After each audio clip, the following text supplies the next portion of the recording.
So in the end then I took the plunge and I bought a Granberg Alaska Mark IV mill.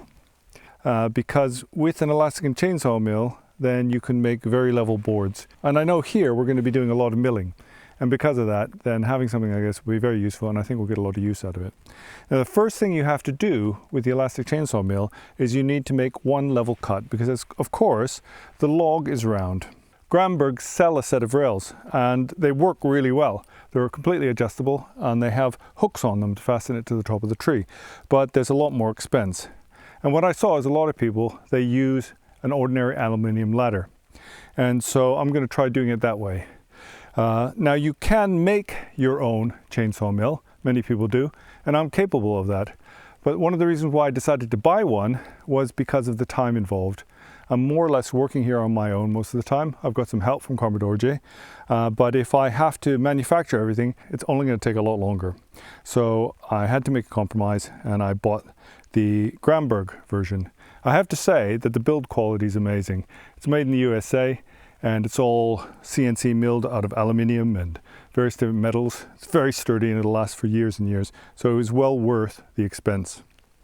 So the mill needs to run along the top of a flat surface to make your first cut, because as you can see, then the log itself is round, so it's not even.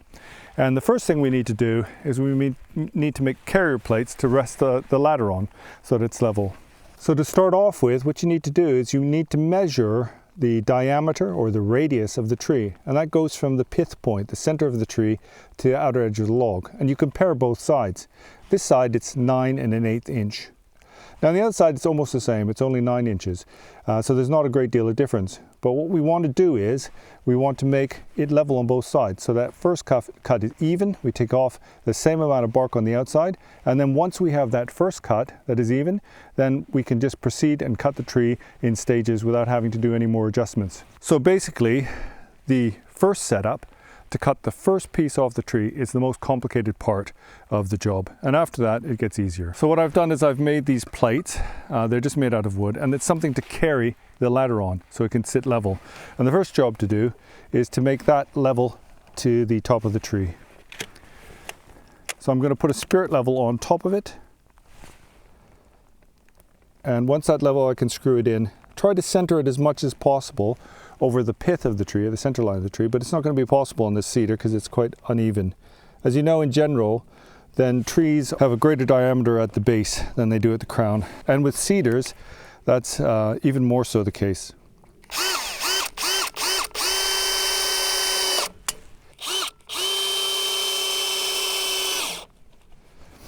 And then we just need to do another plate just like this on the other side. So now what we need to do is we need to measure the distance from the top of this plate to the center of the tree.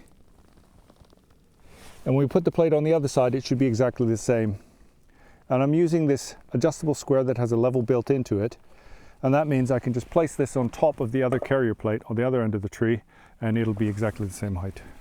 So then I take the same measurement and check the distance from the top of this board to the center of the tree. And then I have to make sure that the board itself is level using the spirit guide. And then fasten that in place.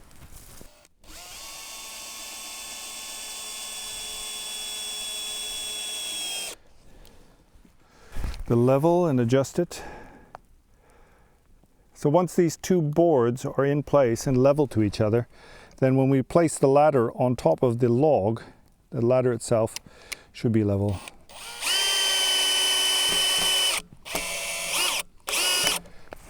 I've prepared the ladder by putting these cross members on it.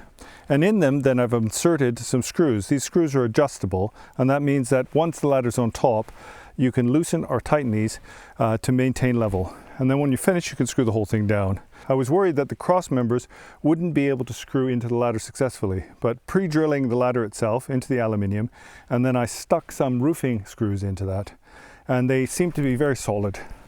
You place the ladder on top of the carrier plates so that it stays in place, and then what we'll do is we're going to measure to see whether or not it's level. And once the ladder is level, then you can use your spanner and you can adjust these screws so they contact with the edge of the tree. And once they've contacted with the edge of the tree, then the whole thing can be fastened down from the top. And then like this, you can adjust the nut and check on the spirit level until the entire ladder is level. And then once you've made your first cut, then you don't have to worry about that because the chainsaw mill will do the work for you. It'll run along level. So once you've got all of the hex nuts adjusted and it's sitting stably, and you've checked that it's level on each of the cross members, then you can just screw it down through the top to make everything solid. You need to check to make sure the screws aren't too long. That means that they're not going to protrude down further than the board on the end, the carrier board. So right now these screws, 3-inch screws, and they don't go past the end, because if they protrude down underneath this board when you start to cut the plank, then they will catch on the chain. So make sure these screws aren't too long. So make sure that you're set up with the gas filler and the oil filler on top, because you'll need to refill many times while you're working. You can't flip the saw over. And before you start, make sure that the gas is completely full with a 50-to-1 mix of gas and oil. And also make sure your chainsaw oiler tank is full, because you're going to use a lot of oil. One thing that's nice about the Granberg mill is that it's designed to be tightened using the standard tool you get with every chainsaw. Also, there's a gauge height ruler. I don't know if you can see it here on top of the adjustment bars, and that way you can set the depth of your cut.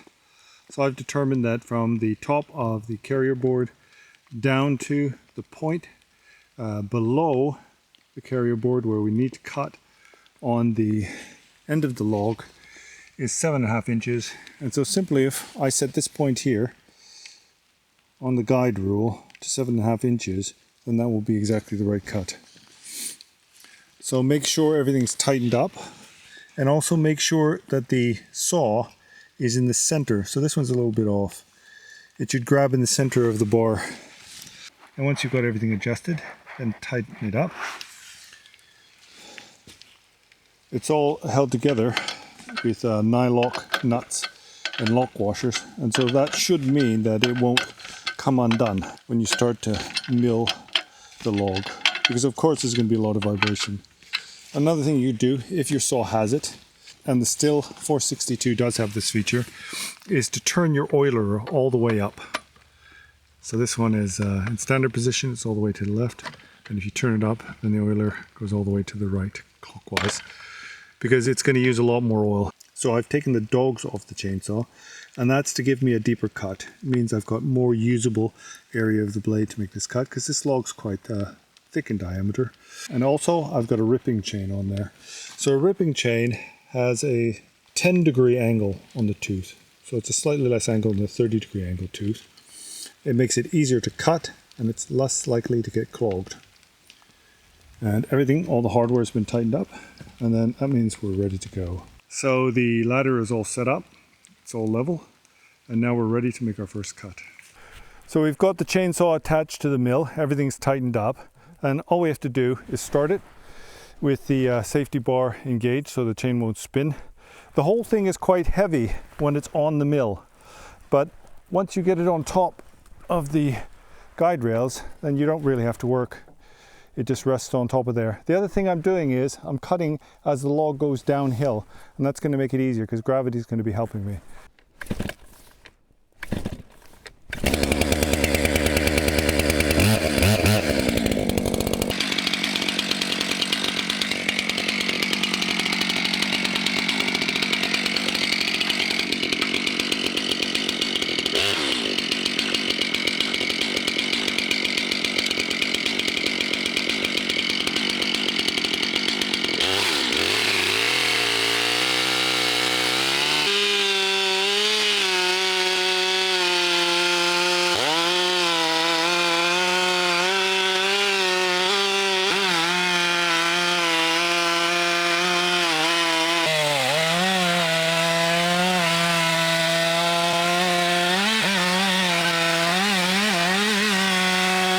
So something very important I forgot to do.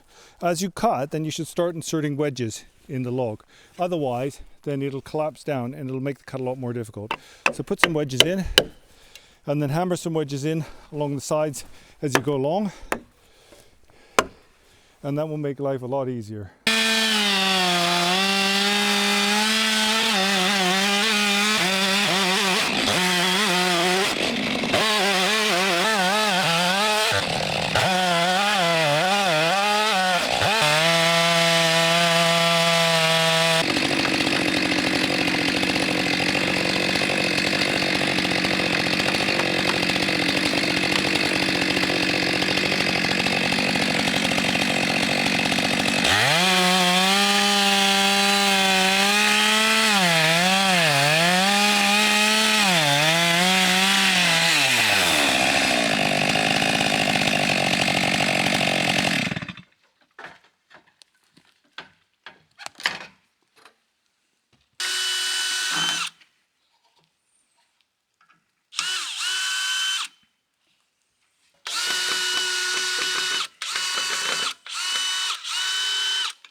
So what we see here is that the Alaskan sawmill gives a far better cut to the plank.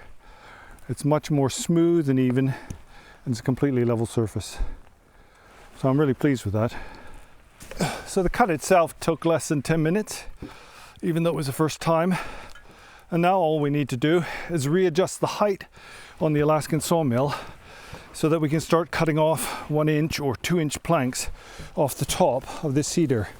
And that will give us some really excellent cedar to work with in building the retreat. So we just have to lower the guide rails on the ruler that's provided with the mill to the required height of our cut if we want to make 1 inch planks, and we can cut these very easily, nice and fine. Okay, so I adjusted the Alaskan sawmill, and now we'll cut at a depth of 1 inch. And from now on we don't have to adjust anything. All we have to do is cut along 1 inch plank, put the wedges in, take that board off, next one, all the way down to the bottom of the log. And after that first cut, making the top level, then everything becomes much easier and much more simple.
Nice 1 inch piece of lumber there. Mm-hmm.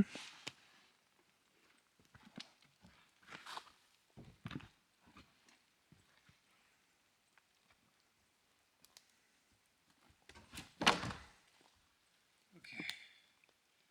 That's fine. So anyway, my conclusion is that it is worth buying an Alaskan chainsaw mill, because when it comes to cutting these 1 inch planks, then it's a lot easier, and there's no way you could do it with freehand. I would still say that I'm going to do a lot of freehand chainsaw milling, because it's quicker. It's very rough, but when you're cutting large beams, sort of 6x6, 4x4 sections, then maybe it's more worthwhile. But if you want to make planks like this, even 1-inch planks, then the Alaskan chainsaw mill is much better than doing it by hand. And also it's a lot less effort because it's really labor intensive doing it by hand milling. The main thing is you've got to lift the chainsaw all the time, whereas the mill just sits on top of the log. But I have to say, a proper sawmill, like a portable sawmill that works with a bandsaw, is going to be a lot easier than using an Alaskan chainsaw mill. It will cut through that log very quickly and very precisely, and with very little kerf, so little waste. But the problem is, if you're going to use a proper bandsaw chainsaw mill with a thin blade, then you've got to get it out here and set it up if you want to do it on a log like this, or you've got to take this log and bring it to the mill. And that means you need lifting equipment. So whatever you do, it gets easier, but there's a lot more involved. And so you've got to purchase more stuff. It takes more money. But in the end, if you were going to manufacture wood, then it would make a lot of sense to have an actual sawmill, portable sawmill, like the Wood-Mizer LT15 or something. Anyway, I'm going to finish this up, and thank you for your attention, and I'll see you later.